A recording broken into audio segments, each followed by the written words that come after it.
संजय मेलकुटी वाचाचे आपल्या तत्वज्ञानाचे त्यांनी ते अशा प्रकारचं त्याच्या तत्वज्ञानाचं हे सार आहे.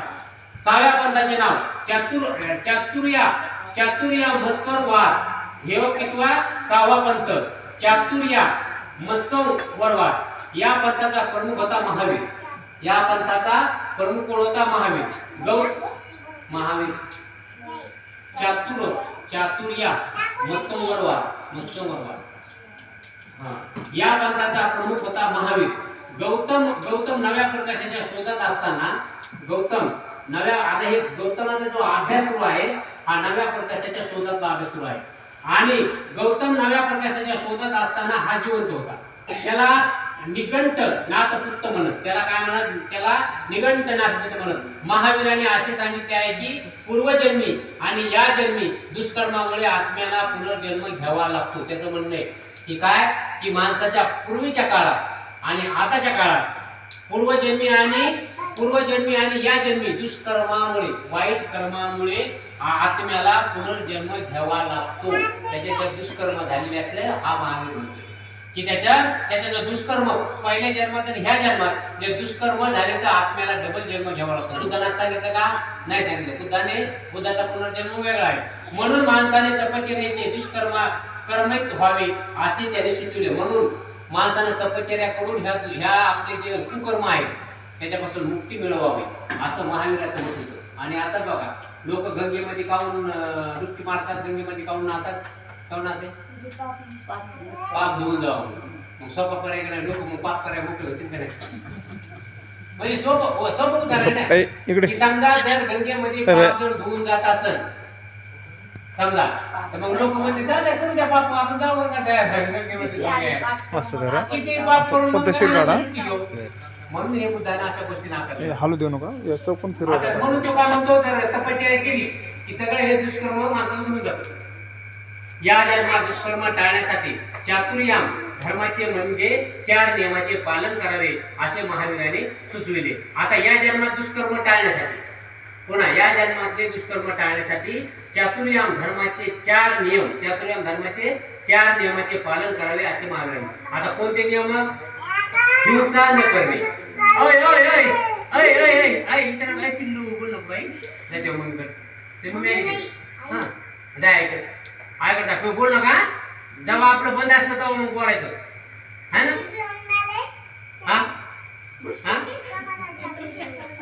हे झाल्यावर हे आपलं वाचन झाल्यावर मग त्याने काय केलं? त्याने सांगितलं की या जन्मामध्ये दुष्कर्म टाळण्यासाठी चातुर्याम धर्माचे म्हणजे 4 नियमाचे पालन करावे. ते नियमाचे हिंसा न करणे. आता बुद्धाने पण सांगितलेले हिंसा न करणे, चोरी न करणे हे देखील बुद्धाने पण सांगितलेले. खोटे न बोलणे हे पण बुद्धाने सांगितलेले. आणि मालमत्ता न करणे किंवा ब्रह्मचर्य पाळणे हे सर्व बुद्धाच्या पण पंचशीलामध्ये आहे. आता काही गोष्टी समजा चांगले नाही, सगळ्यात वाईट अशातला भाग नाही, परंतु ह्या देखील या जन्मातलं दुष्कर्म टाळण्यासाठी या 4 नियमाचं पालन करायचं त्यांनी महावीराने सांगितलेलं. आता समकालीन विषयी बुद्धाची वृत्ती. आता हे जे समकालीन होते आता आपण आज पाहिले त्यांच्याविषयी बुद्धाचं म्हणणं काय आहे? बुद्ध त्याविषयी काय म्हणतात?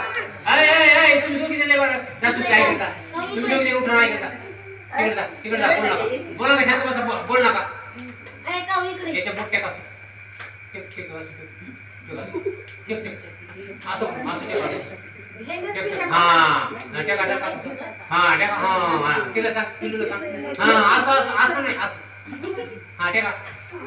आपलं वाद नव्हतं तसंच जाऊया.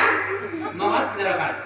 आता बुद्धाच्या समकालीन म्हणजे समकालीनाविषयी बुद्धाची वृत्ती काय होती? काय बुद्ध काय म्हणत होते? त्यांच्याविषयी नव्या तत्ववेत्यांची शिकवण बुद्धाने स्वीकारली नाही. बुद्धाने त्यांची काय केली? शिकवण स्वीकारली नाही. त्यांच्या शिकवणीला त्यांनी दिलेली अमान्यता अकारण नव्हती आणि त्यांनी जी स्वीकारली नाही त्याच्या मागे काहीतरी कारण होतं. अकारण नव्हतं.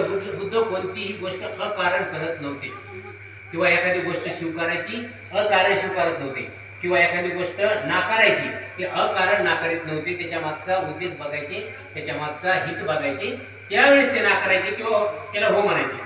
ते म्हणतो म्हणजे त्याच्या शिकवणीला त्यांनी दिलेली अमान्यता अकारणीय नव्हती.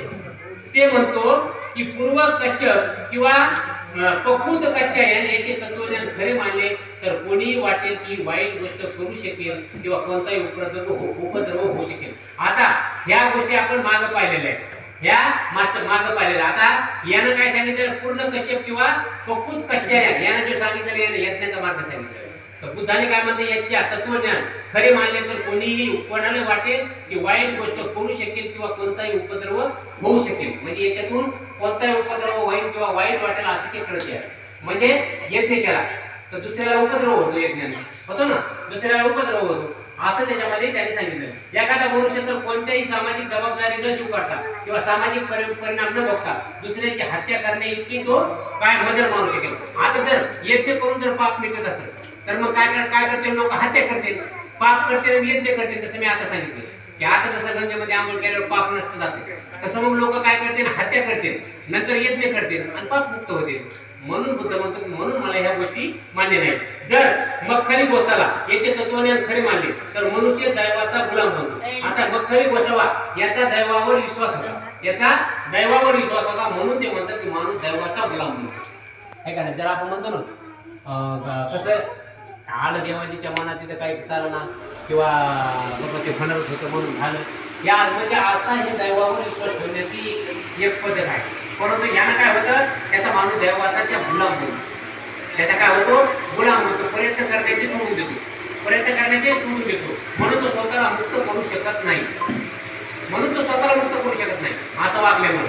मग आता आधीच केस कंबळ याचे तत्वज्ञान खरे मानले तर मनुष्य फक्त खाणे पिणे आणि मजा करणे एवढ्याच गोष्टी करू शकेल. आणि बघा, जर आपण कशावर जर विश्वास नाही ठेवला तर माणूस काय म्हणजे ह्या जगात काहीच नाही. आता बघा, बाबासाहेबांसारखा एवढा मोठा तत्वज्ञान माणूस, बाबासाहेबाला खरं तर धर्माची काय करत होती का, बाबासाहेब केवळ धर्माला मानणार नव्हते, बाबासाहेब मूर्ती पूजाला बी मानित नव्हते. मग बाबासाहेबाला धर्माची काय करत होती, बाबासाहेबाला धर्माची गरजच नव्हती तर खऱ्यानं पाहिलं असतं. परंतु बाबासाहेबांनी धर्म याच्यासाठी दिला की माणसाला संस्कार लागण्यासाठी धर्म होता. नाही तर माणूस खाऊन पिऊन आयश करून जनावरांसारखं राहायला. म्हणून एवढ्या मोठ्या विद्वान माणसाला की धर्माची गरज पडली. आणि बाबासाहेब म्हणत होते की जेव्हा माणसाला धर्माची गरज पडेल, मोठ्या मोठ्या विद्वान लोकांना जेव्हा धर्माची गरज पडेल तेव्हा तो कुठे धर्म शिकाय असं बाबासाहेब स्वतः म्हणतात. आता संजय वेलपट्टी पुस्तक हे तत्वज्ञान खरे मानले तर माणसाला भटक्याचे जीवन जगावे लागेल आणि त्याला जीवनाचे निश्चित तत्वज्ञान असणार नाही. आणि मग तो काय म्हणतो की संजय वेलपट्टी पुस्तक याचं तत्वज्ञान जर खरं मानलं तर माणसाला भटक्याचं जीवन जगावं लागेल आणि त्याला जीवनाचे निश्चित तत्वज्ञान समजणार नाही. संजय वेलपुट्टी आता लिहून घेतो तू, हा त्याचं काय म्हणणं होतं, संजय वेलपुटाचं त्याचं काय म्हणणं होतं, म्हणून ते काय म्हणतात, त्याचं जर म्हणणं वेलपुटाचे तत्वज्ञान खरे मानले तर माणसाला भटक्याचे जीवन जगावे लागेल, त्याला जीवनाचे निश्चित असे तत्वज्ञान असणार नाही. कारण म्हणजे त्याचा जर कोण्याच गोष्टीवर विश्वास नसेल, कोण्याच गोष्टीवर विश्वास खरं खोटं जर जाणत नसेल तर मग त्याला भटक्याचं जीवन जगावं लागेल किंवा जनावरासारखं जीवन जगावं लागेल. आता निगडित नाथपिंडाचे तत्वज्ञान खरे मानले तर माणसाला आपले जीवन संन्यास आणि तपश्चर्या यांनीच वाहून घ्यावं लागेल. कारण त्याने तपश्चर्याचे सांगितलेलं, तपश्चर्याला त्यानं महत्व दिलं. मग माणूस काय विचारतो, जर आपण अंगीकार केला तर माणूस काय करेल, नुसताच तपश्चर्या करावं लागेल आणि त्याच्या सगळ्या सहज प्रवृत्ती आणि कामना याचा तो बिमोड होईल आणि त्याच्या इच्छाशक्ती, त्याच्या वासना, त्याची इच्छा या सगळ्या गावात नष्ट होतो आणि तो पूर्णपणे दास्य पत्करेल, म्हणजे तो पूर्णपणे गुलामी पत्करेल. याप्रमाणे तत्वज्ञानाने सुचवलेला कोणताही जीवन मार्ग बुद्धास पटला नाही. म्हणून त्याने काय केलं, असा कुठलाही जीवन मार्ग त्याला तो पटला नाही. आणि अशा प्रकारे असाहिता आणि अविचारी माणसाचे विचार आहे असे त्यांना वाटले. म्हणून त्यांनी या बाबतीत अनेक प्रकाशाचा त्यांनी शोध घेतला. म्हणून ह्या सगळं त्याने काय केलं, त्यांनी हा सगळा सोडून देण्याचा त्याने काय केला, प्रयत्न केलेला आहे. आता बुद्धाचे साम्य आणि भेद, बुद्धांचे साम्य आणि भेद, बुद्धाने काय त्याचे ठरवले, बुद्धाने काय नको वाटलं, बुद्धाला काय नको वाटलं, बुद्धानं काय त्याचे म्हणजे बुद्धाने काय एकीकडे सारलं. या तात्विक आणि धार्मिक विचारसरणीच्या अवलंबनावरून असे दिसते की काय दिसतं, बुद्धाने ज्यावेळी आपल्या शासनाचा पाया रचला त्यावेळी रूढ कल्पनांनी लोकांच्या मनात घट्ट पकड केली होती त्या कल्पना. आता ज्यावेळेस बुद्धाने अवलोकन करायला सुरुवात केली, नव्या प्रकाशाच्या शोधात जेव्हा बुद्ध निघले त्यावेळेस काय केलं की ज्या रूढी परंपराच्या ज्या संकल्पना होत्या, त्या कल्पना होत्या, त्या लोकांच्या मनावर घट्ट बसलेल्या. अजूनही हिंदू धर्माच्या ज्या जुन्या कल्पना आहेत त्यांच्या मनावर घट्ट बसलेल्या. आता आपण बाबासाहेबांमुळे त्या सोडून द्या, परंतु त्यांनी त्या सोडून दिलेल्या नाही. वेद प्रमाणावर त्यांचा विश्वास होता ना, वेदावर त्यांचा विश्वास होता. आत्म्याची मुक्ती किंवा मोक्ष म्हणजे त्यांच्या पुनर्जन्माचा अंत यावरही त्यांचा विश्वास होता. आत्म्याची मोक्ष प्राप्ती किंवा पुनर्जन्मावर विश्वास होता. त्याचप्रमाणे मोक्ष प्राप्तीची साधने दृष्टीने धार्मिक विधी समारंभ यज्ञ याच्यावर त्यांचा विश्वास होता. आपण पाहिलं ना, या सगळ्या यज्ञावर याच्यावर त्यांच्या विश्वास होता आणि त्याची पकड त्यांच्यावर बसली होती. समाज संघटनेसाठी चातुर्वर्ण व्यवस्थेचा आदर्शवादावर त्यांचा विश्वास होता. चातुर्वर्ण व्यवस्था माहिती तुम्हाला, चातुर्वर्ण व्यवस्था त्याच्यावर देखील त्यांचा विश्वास होता. विश्वाचा निर्माता म्हणून ईश्वरावर, विश्वाचे मूलाधार तत्व म्हणून ब्रह्म्यावर त्यांचा विश्वास होता. आणि ब्रह्मा हा विश्वाचा निर्माता आहे आणि म्हणून त्यांचा काय होता, ईश्वरावर त्यांचा विश्वास होता. अशा प्रकारची पकड त्यावेळेस बुद्धाच्या काळामध्ये होती आणि आत्म्यावरही विश्वास होता. संसार किंवा आत्म्याचा पुनर्जन्म यावरही त्यांचा विश्वास होता. कार्य म्हणजेच माणसाच्या पूर्वजन्मीच्या कृत्यामुळे त्यांचे या जन्मीचे स्थान निश्चित होते या तत्वावर त्यांचा विश्वास होता. आता बघा, आपण काय काय गोष्टी करायला आपण याला काहीतरी पुढे जन्मीचे पाप केला तर म्हणून आता हे भोगावं लागतं. बरोबर, लय लोक म्हणतात अजूनही म्हणतात काय काय यानं पूर्व जन्मीचं पाप केला असेल म्हणून आता याला भोगावं लागतं. म्हणून तो म्हणतो की कर्म म्हणजे माणसाच्या पूर्वजन्मीच्या कृत्यामुळे त्याच्या जन्मीचे या जन्मीचे स्थान निश्चित होते या तत्वावर त्यांचा विश्वास होता.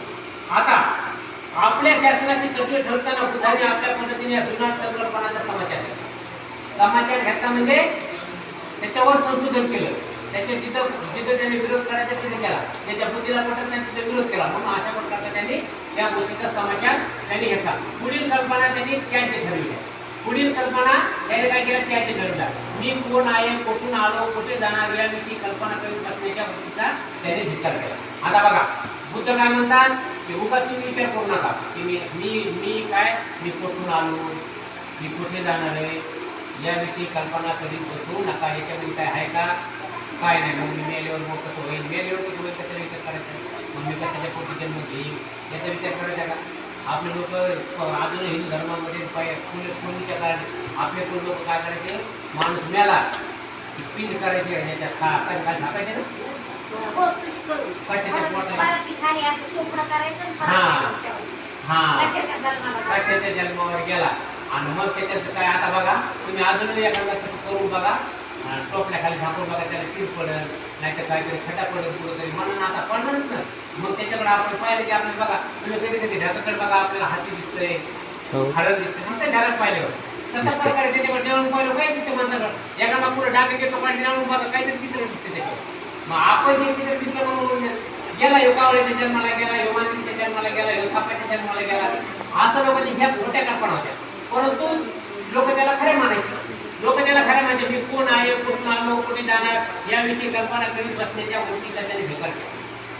ह्या कल्पना म्हणजे मेल्याच्या नंतर पुढे कुठं जात नाही, सगळे इथं संपलं. फक्त काय राहते, आपलं कर्म, आपण कसं केलं. तुम्ही किती वर्षे जगला याला महत्व नसून तुम्ही कसं जगला याला महत्व असतं. ही गोष्ट जाणार नाही.